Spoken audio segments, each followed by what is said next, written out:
Hi beautiful souls, it's Tan here again today with another video for you on this Astrology, Gene Keys and Human Design channel. And today we're going to be looking at the archetype of Gene Key number 16, Human Design Gate 16, and that's in correspondence with the Zodiac sign and degrees of Gemini. 5.45 degrees to 11.22 degrees of Gemini, and that is in correspondence with the bird, the Dream Arc Totem Vision Key bird, the Swift. So if you've been keeping up with the channel and you like the content that I've been putting out, you can support me on a platform called Ko-fi.com by buying me a coffee, and the support that you provide me with will go into purchasing tools and equipments that I have to use to make these YouTube videos for you guys, as well as putting out birth chart readings for you guys. And if you'd like to connect more with me and other astrology, human design, and gene key enthusiasts, you can join us on our Discord platform, links in the description box below.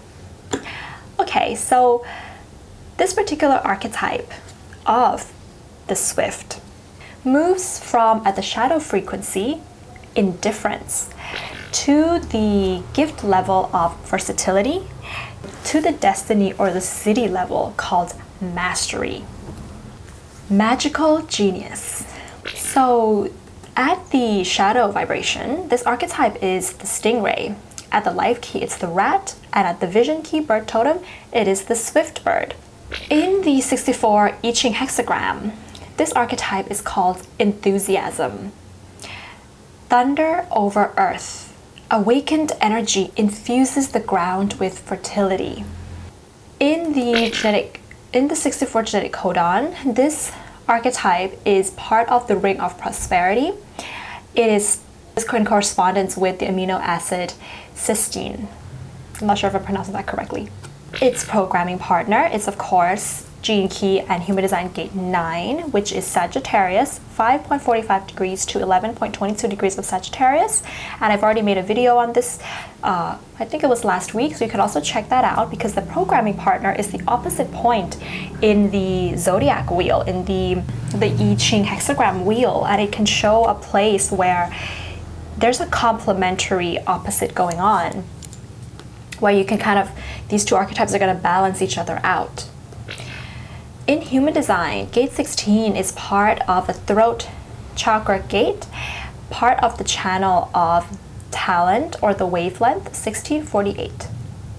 So I have this archetype in my chart as part of my conscious personality Mercury. So I'm using this a lot as it's part of my Mercury. It's how I communicate, it's how I speak, it's how I think. Sometimes Mercury is a planet that you can consider as who you know yourself to be, even though you're not really that thing, but it's like what you know about yourself the most is your Mercury.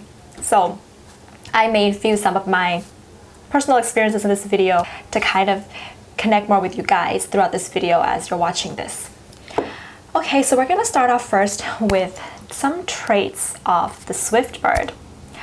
So the swift is considered to be the smallest, one of the smallest, but the fastest flying birds out there. Number one being the peregrine falcon, which can fly at about 389 kilometers per hour. The golden eagle, which is around 240 to 320 kilometers per hour, and the swift, the white-throated needle-tailed swift, flies at about 169 kilometers per hour. So it's considered like the third fastest flying bird that is not a predatory bird, because of course the peregrine falcon and the golden eagle are both predatory birds, but the swift is not. And the swift has an aerodynamic design with regards to its anatomy that some aircraft designers actually study the design of the swift in order to design jet fighters. Swifts are known to be creatures of the air, and they're very fascinating with regards to how much time, what they can actually do in the air. So if we think about Gemini being an air sign, I think that this archetype is one of the most, shall we say, typical and typical representation, or representing the essence, shall we say, of the pure Gemini energy. It's the gate 16, the gene key number 16. The swift can drink by gliding over smooth water surfaces and taking sips while still flying. They can mate while they're on the wing, while they're still flying. They sometimes even rest or take a nap while they're still on the wing. And they're not thought to actually have to even land between one breeding season to the next, right? Because they just breed in flight, and they may only have to stop flying when they want to lay eggs. So the approximate time that the swift can remain in flight is about 10 months without ever landing. And they can even feed in unstable air conditions where there's like weather depression, because during those times the insects that they eat, they're in great abundance. So they're also able to fly in very complex flight patterns in order to catch these very fast flying insects. And what I just recently discovered that kind of surprised me about the swift is that they're those birds that use their own saliva to make their nest. This is how they adapt, because the swift, I'm not sure if this is for all swifts, but some particular breeds are going to be making nests in caves where they can be away from predators. They're not going to be able to find like the necessary branches in order to make their nest. So they just use their saliva to do that. So they're definitely very adaptable. They use what they've got inside of them in order to do that. They're pretty like versatile. So when you're eating a bird's nest, and bird's nests are sold very commonly in several parts of Asia, you are actually consuming the saliva of the swift. They also have a particular adaptation technique that is similar to the hummingbird, which is that they go torpid for certain periods of time. The swift chicks. So this was interesting to me to see that a baby swift, a baby bird, learns the techniques of going torpid, meaning that they reduce their body's metabolism so they can survive several days without food or water, especially during conditions of scarcity. But then once they resume their normal dietary habits again, they can gain weight quite quickly. So this was very, very surprising and interesting. So basically the swift bird can do a lot of things at a very fast pace and is a little bit restless, shall we say. If you have this archetype in your charts, some of your personality traits may be that you could be somebody who is called the jack of all trades. This is a very, typical or quintessential representation of the jack of all trades type. But I would like to invite you to scrap the phrase jack of all trades but a master of none, because you're going to hear this all the time with Gemini archetypes. They're a jack of all trades and a master of none. That is not true. And I'll explain later on in this video why that might be the case, because versatility at the gift level, right? Versatility is like that jack of all trades, but at the highest destiny, the city level, it's mastery. So they are somehow linked there. You're going to be, if you have this archetype, you're going to be fast at something, depending on what planet that's going to be. If it's Mercury, like me, your mind is really fast. I have a really fast mind. You think quickly, you speak quickly, right? You connect with people quickly. If it's like your Venus, you could jump into relationships quickly. You may like a lot of versatility in your relationships. If it's like your Jupiter, for example, it can be with regards to your prosperity. You may have a lot of prosperity come in with you really quickly. You may be able to learn things with regards to wisdom, philosophies really quickly, for example. But yet, you can also be adaptable, meaning that you're not fixed to the initial learning process or the initial ways that you are regarding that planet. You also have an ability to adapt certain skills and talents over time through patience to gain mastery. So kind of like the swift that uses its saliva to build their nest, and that takes a lot of patience, that takes a lot of time. It's actually turning its essence, shall we say, its inborn traits into a skill, maneuvering its way to crafting their nest. So you could also be somebody who has an enthusiastic voice. So you're going to be like a speaker that's not a boring speaker to listen to, depending on how you use it, of course. Because sometimes your enthusiasm may be on the surface level. You can make people excited about what you want to share, but then there may not be a lot of substance there. So that's going to depend on how much patience you have in mastering your skill. You may be somebody who's easily excitable, and when you're learning something, you may need to be excited about that thing that you're learning. Like, you may need visuals, you may need kinesthetic activities, you may need music to help you to learn. There needs to be a lot of stimulation there in order for you to learn, or to teach, or present your ideas, or in relationships, depending on which planet that is. Okay, so let's talk a little bit about the shadow frequency of this archetype and what that looks like. So at the shadow vibration, with this archetype, you may have a deep-seated fear of excelling in your skills. Whatever skills you have, you got it. It's like you got it there, but you know that when you are going to excel at this particular skill, you're going to have to practice a lot, and you're going to have to take on a lot of responsibilities. So there is a sense of evading that responsibility when it comes to this archetype at the shadow frequency. Because when you do excel at your skill, it could make you different. And being different in our current, day and age, there's a lot more acceptance of that, but then there could still be this past fear with regards to the collective, the past of humanity that has really shunned somebody who stood out or somebody who was different. You don't want to take that responsibility.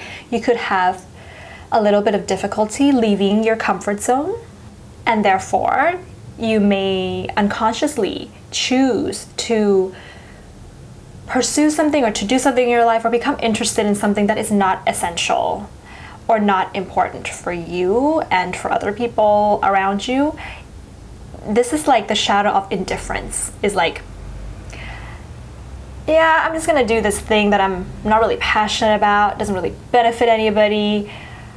I'm not really gonna feel much for it. I'm not gonna care much for it, but it gives me something to do. Anything that doesn't involve developing that skill. Some common excuses for not developing a particular skill may sound like, oh, I don't have enough time. So I'd like to, ask you this question. How many times have you said that you don't have enough time? Because if you've been saying or putting off the development of a particular skill for, let's say, 5 years, you could have developed that skill in 5 years instead of saying you don't have enough time, and the next year comes along, you're like, I don't have enough time, and the next year, still don't have enough time. You spent 5 years already saying you don't have enough time, but you did. You had that 5 years. So the opposite of indifference is enthusiasm, but the thing is that if you never really start to do something, you're never really going to know what sparks your enthusiasm in the first place. There could be fantasies, there could be dreams about what thing the world could be like, and you could be excited about your fantasies and your dreams, but then when you start doing it, you could lose that excitement and that enthusiasm. Like, you never know. So you have to start to do something that at first you're interested in, and then after you do it whether the excitement and enthusiasm is still there or not. And if it is, maybe you should continue. If it's not, maybe you shouldn't continue. You are the type of person who has to learn as you go along. You have to learn as you're doing it. And also another common, excuse could also be that I'm not ready. It's just not the right time. It's just I'm not ready yet.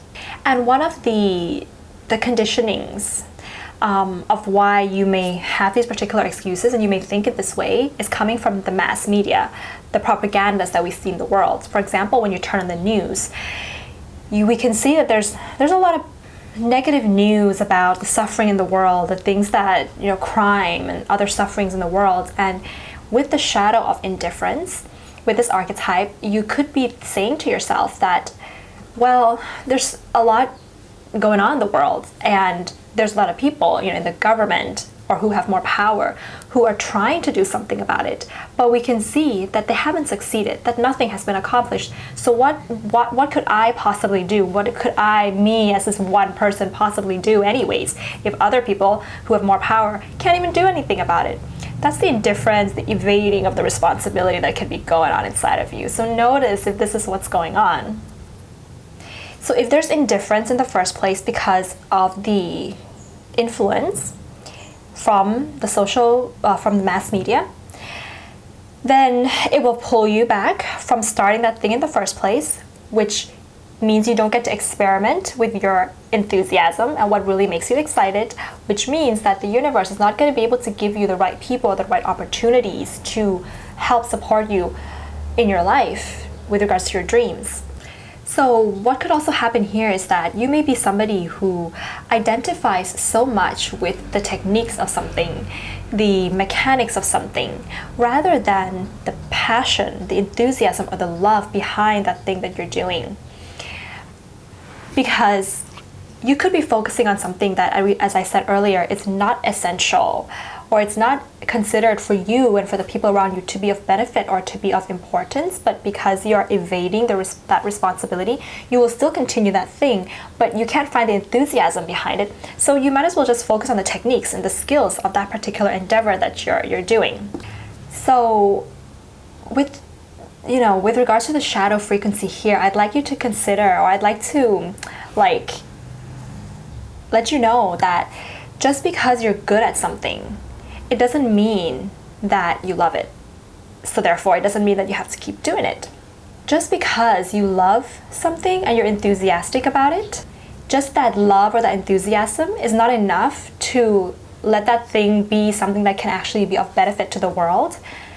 You have to practice it. So we don't want to be at either ends of this. We don't want to be on the side where, you're like, I'm good at this thing. Everybody says I'm good at it. I know all the techniques and all the skills. It can help a lot of people in the world, but I'm just not enthusiastic about it. So I'm not passionate about it. Because the swift is a really fast bird, and you're also really fast. Meaning that you can give up that thing just as fast as you started and you picked it up, which means that if you quit it really early, it's not going to develop into anything that's going to be useful for anyone. Or you'd also don't want to be on the other end, which is like, I have a lot of enthusiasm, I have a lot of love and passion, but then you're in your head and you're dreaming about it, because that's not going to really help the world either. You have to practice it, you have to develop it. So now we're going to get to the gift level of this archetype, which is called versatility. So versatility comes when you allow yourself to step out from a place of indifference into being different. And when you're stepping into this phase of, really being different and really taking the time to excel in a particular skill, you have to first feel something. Like when you're watching the news, you have to allow yourself to feel the suffering that's going on there and to really connect with humanity. Because we are all connected in whichever belief or system you like to use when it comes to understanding about, existence. You'll find that there's an underlying theme in all these theories that we are all connected to each other. We're all coming from the same one source. We just have like a different body. But there's a connection between all of us. And so if you can allow that connection to happen, if you can feel the suffering that you're seeing in the news without being indifferent to that, that's a really good start. And it doesn't even have to be in the news. It can be with the people you know, with people in your community, because that is going to ignite something within you, this gift that you have of being of service.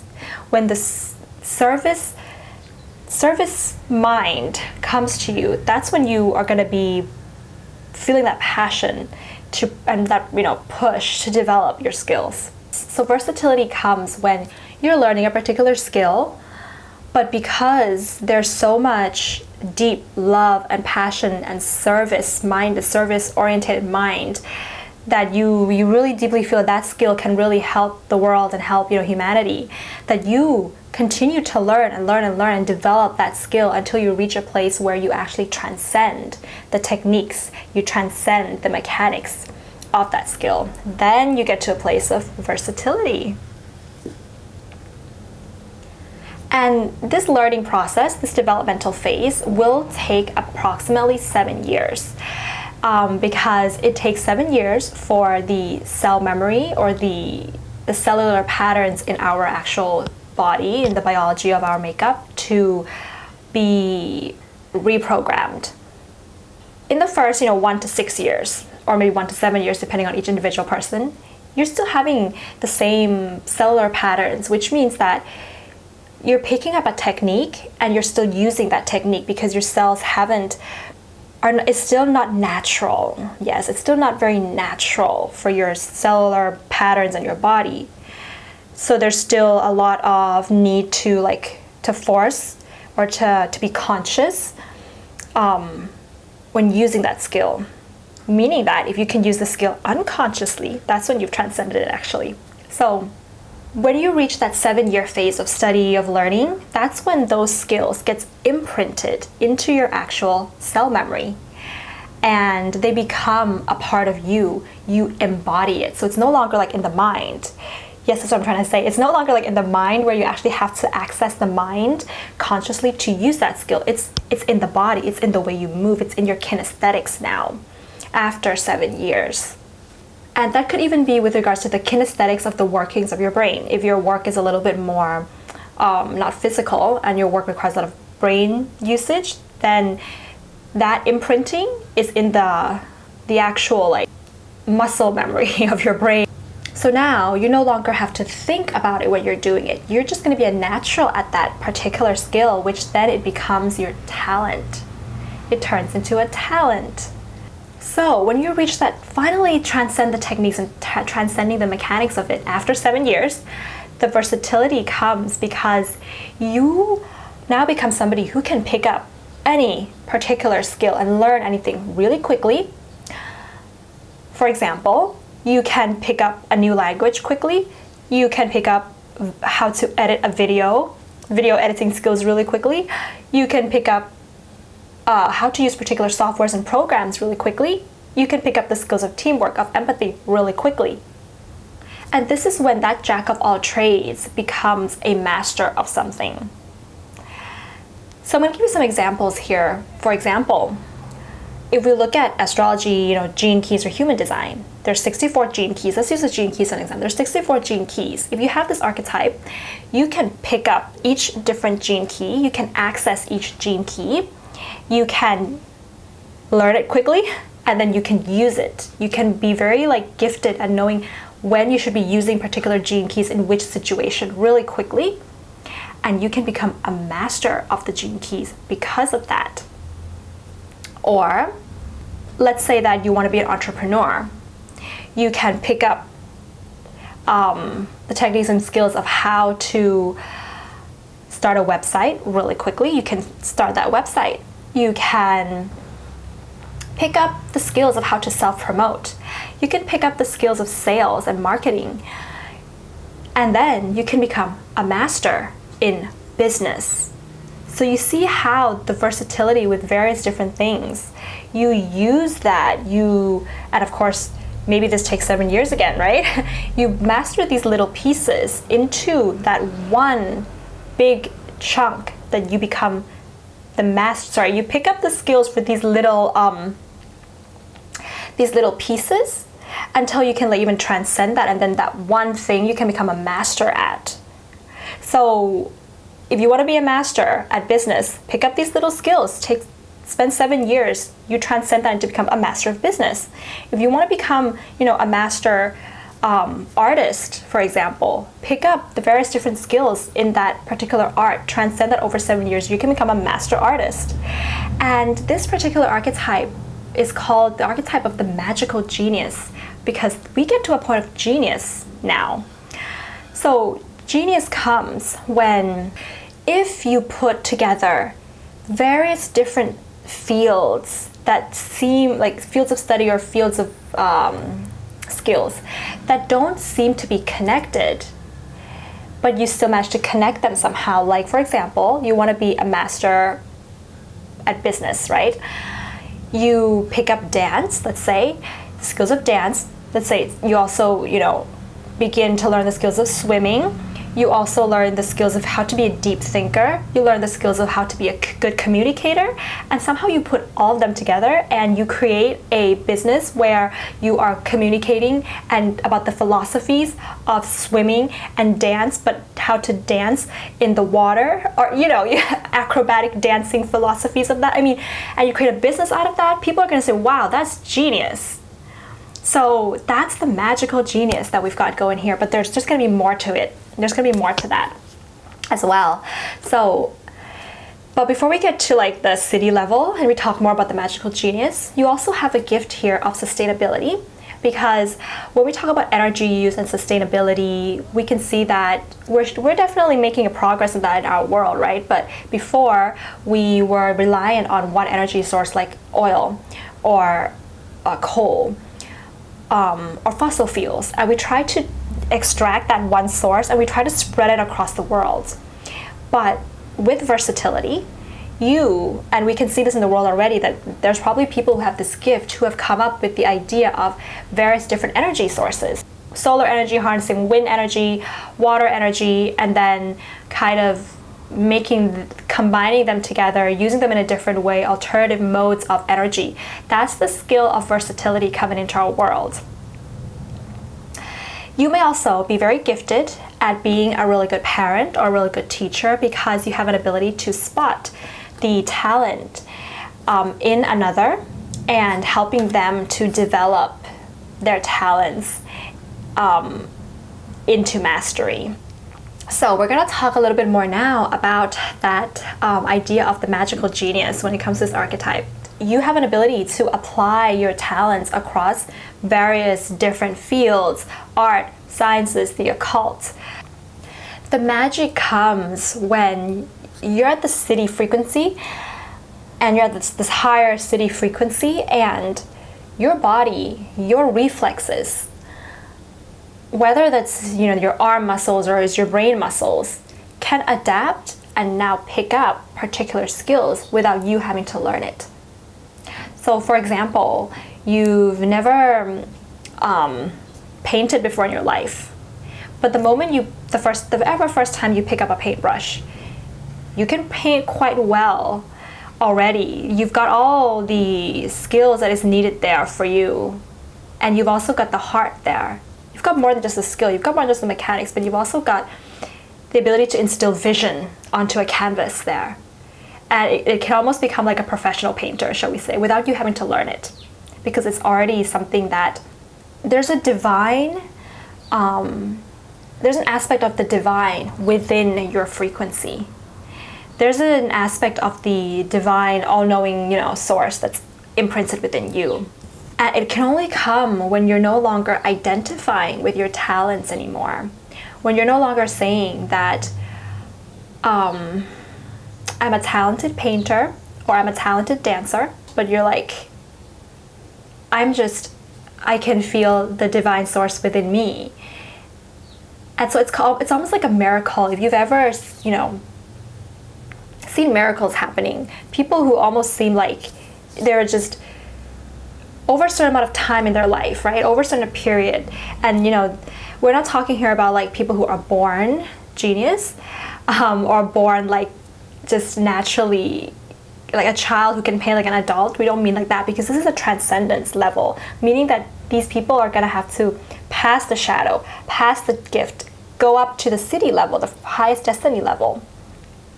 And that will take life experience, that when they reach that phase in their life, they could just pick up anything and kind of do it in a way that's like almost like a miracle. Like, how did you know how to, maybe it's somebody who like can speak a language without having to learn it.